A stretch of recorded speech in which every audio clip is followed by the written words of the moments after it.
awal mula dari kecil gimana gitu. Jadi saya dari SD itu terkagum-kagum dengan nama dunia elektronik.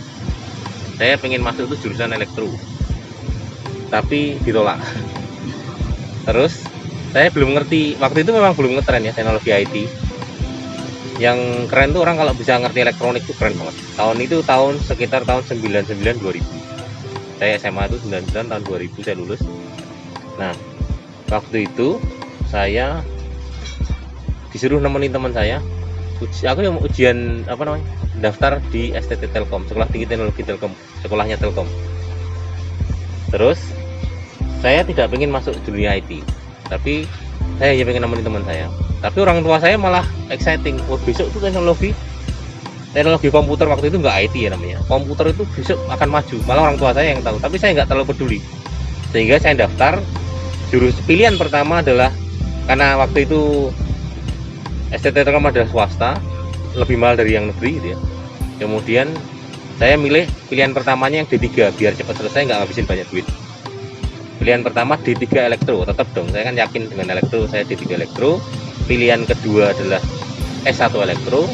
Pilihan ketiga baru S1 informatika.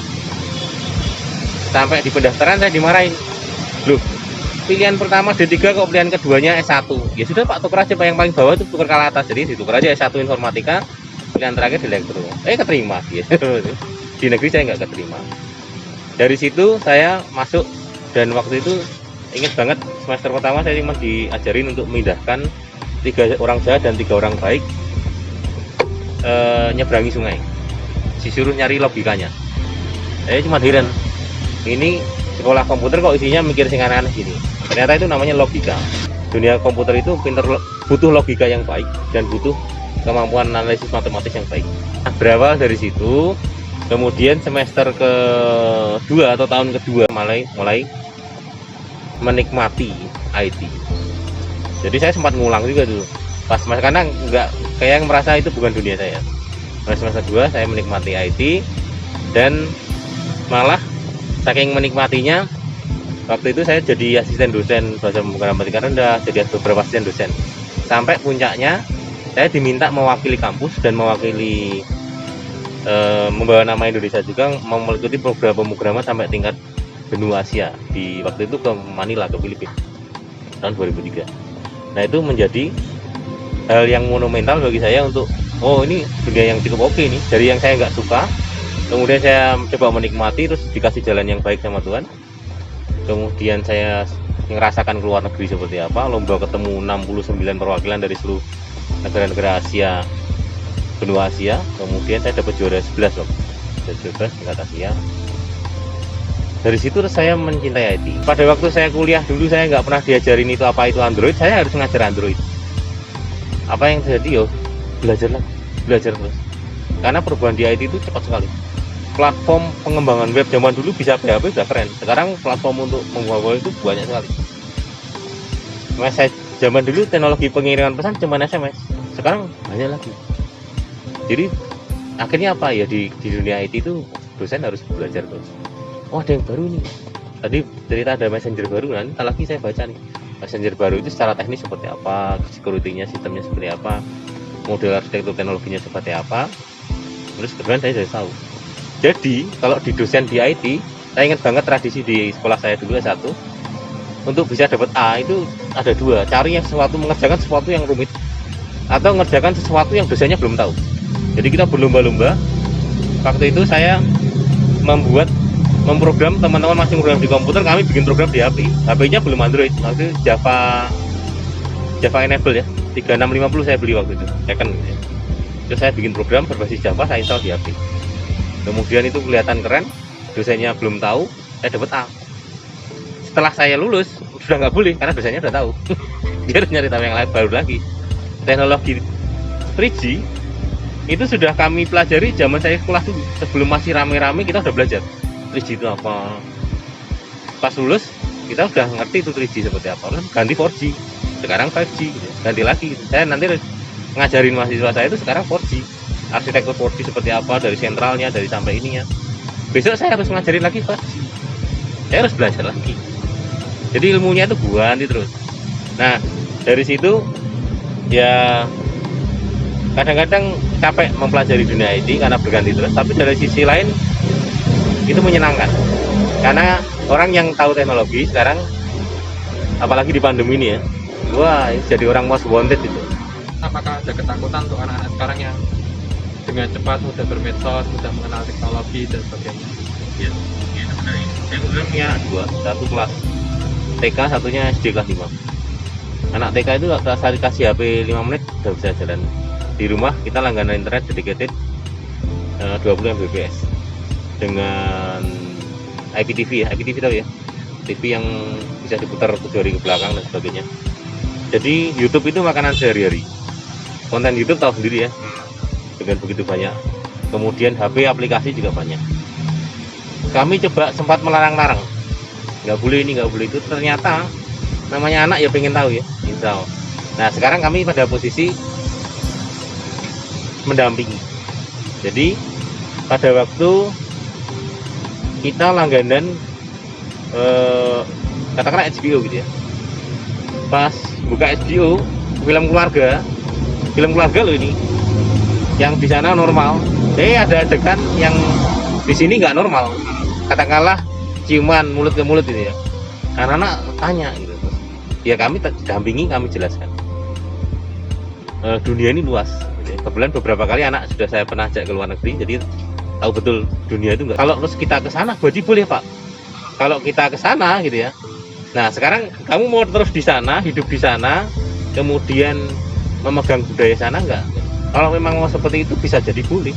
Tapi kalau kamu masih mau ke Indonesia, masih menjaga tradisi kita, ya jadi nggak boleh gitu. Misalnya kamu masih punya bapak, gitu. Bapak masih pegang tradisi Indonesia, terus kamu melakukan di luar tradisi Indonesia, pasti bapak akan sedih gitu ya. Nah kamu pengen bapak sedih nggak? Kalau pengen bapak sedih ya lakukan, kalau nggak pengen bapak sedih ya jangan lakukan gitu. Ya intinya pendampingan. Nggak bisa sekarang ini membendung teknologi itu kayak membendung air. Anda tutup di sini lewatnya sebelah sini, Anda tutup di sini lewatnya sebelah sini. Kasih pengertian dan pendampingan. Yang paling penting adalah memberi wawasan. Karena banyak yang dari kita tuh wawasannya kurang gara-gara kita hanya melihat itu aja, kemudian mendengar itu aja, tidak pernah melihat. Jadi saya sama istri itu tugasnya tidak mengajarkan hal yang benar, tapi memberi channel sebanyak mungkin ke anak saya supaya mereka mendapatkan wawasan sebanyak mungkin. Kalau anak saya mendapat wawasan sebanyak mungkin, mereka akan berpikir lebih bijaksana. Itu aja kalau saya presiden.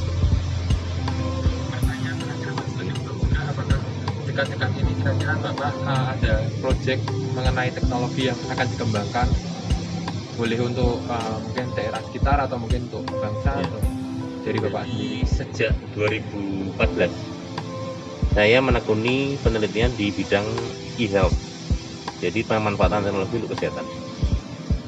Dan puji Tuhan, dari penelitian saya itu dianggap layak untuk didanai oleh negara. Jadi dari 2014 hampir tiap tahun saya mendapatkan dana penelitian dari negara. Nah, jadi saya pengen berkontribusi ke dunia kesehatan. Tahun ini saya sedang mengerjakan riset tentang namanya keamanan alat medis. Jadi ke depan teknologi yang akan dibutuhkan itu adalah teknologi yang mengerti, yang menjawab kesulitan kita.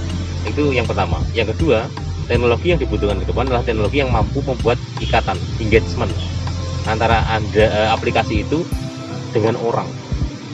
Kalau Anda buka Tokopedia, Anda buka satu barang aja, kalau terminologi pemrograman zaman saya sekolah, itu yang disimpan adalah data penting. Jadi kalau saya pesen, bayar itu disimpan tuh. Oh, Antok pesen ini bayarnya sekian. Kalau sekarang Anda ngeklik aja itu disimpan oleh Tokopedia.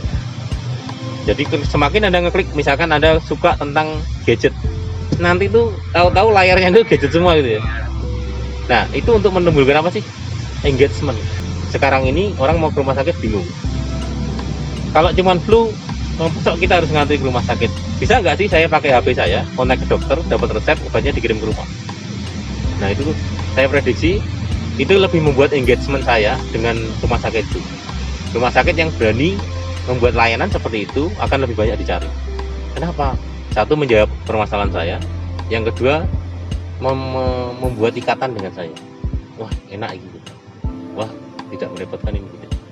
Kemudian nanti ada suggestion, terus saya ditawari untuk general check up tiap bulan dan sebagainya. Itu wah, ternyata rumah sakit memperhatikan. Tidak susah-susah dapat kiriman selamat ulang tahun gitu ya dari rumah sakit tuh. Anda selamat ulang, padahal yang ngirim komputer itu di program kalau pas ulang tahun ngirim gitu ya. Tapi itu menimbulkan rasa seneng nggak? Saya tiap bulan tuh dapat SMS ulang tahun dari dealer Honda karena beli mobil sekali di situ, tiap bulan di selamat ulang tahun ya. Saya tahu itu komputer gitu ya, tapi kan seneng juga sih. Nah, jadi teknologi yang akan dipakai ke depan adalah teknologi yang mampu menjawab permasalahan. Yang kedua adalah mampu membuat engagement, ikatannya itu tidak bisa dideskripsikan sampai sekarang. Salah satu kalau di marketplace adalah mampu memahami apa yang kita butuhkan, menyodorkan hal-hal yang kita butuhkan. Orang disodori itu ya tua gitu. Nah, itu yang saya kerjakan di telemedicine. Karena itu kami prediksi akan menjadi layanan di depan teknologi kesehatan seperti itu, maka saya sekarang merancang keamanannya.